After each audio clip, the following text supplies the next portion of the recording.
কাগজের ফুলে কভু ভ্রমর আসে না, মরা গাছে কখনো ফুল ফোটে না।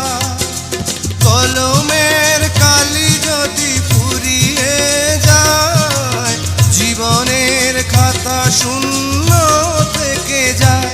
আমি লিখব কোথায়?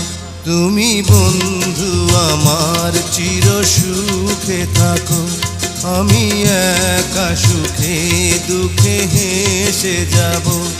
বকুলের মতো ঝরিয়া মরো না, তুমি বন্ধু আমার চির সুখে থাকো।